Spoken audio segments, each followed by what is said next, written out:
Hello everyone, তো নিয়ে চলে এলাম নতুন একটা blog after a long time.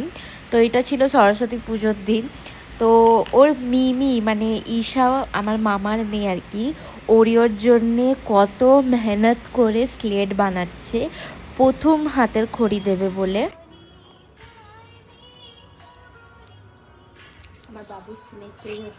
ও খুব এক্সাইটমেন্ট লাগছিল, প্রথমবার ওরিও হাতের খড়ি লিখবে, এবিসিডি লিখবে বেঙ্গলিতে, মানে ওটা কি বলে সেটা আমি জানি না, ই আর কি।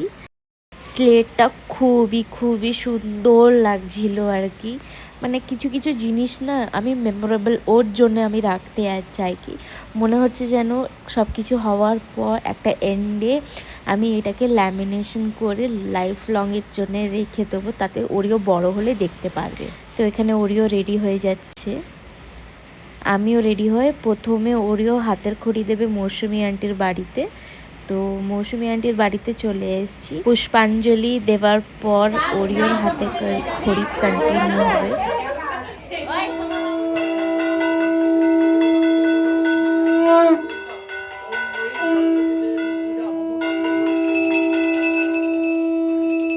ঠাকুরটা খুব সুন্দর লাগছিল আর কি। প্রতি বছর মন্দিরে কাটাই, তো এইবারে মৌসুমি আন্টির বাড়িতে। তো এখানে ওরিওর হাতে করে স্টার্ট হয়ে গেছে, কত বড় হয়ে গেছে ছেলেটা দেখতে দেখতে। তারপর আমরা চলে গেলাম হচ্ছে মন্দিরে। মন্দিরে না গেলে হয়, তো মন্দিরে গিয়ে ঠাকুর দর্শন করে কিছু ফটোজ ক্লিক করে ওয়াপস চলে গেছিলাম আমার বান্ধবী বাড়ি, ছোট্টবেলাকার বেস্ট ফ্রেন্ড পূজা দাসের বাড়িতে। ওদের বাড়িতেও লাইক 5 ইয়ার্স ধরে পুজোটা করছে।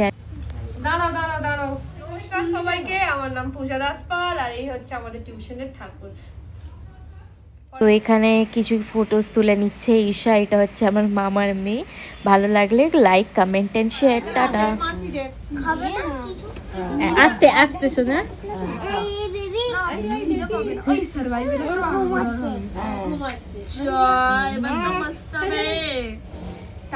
হয়েছে হয়েছে বেবি, চোখে হাত দিতে নিয়েছো না?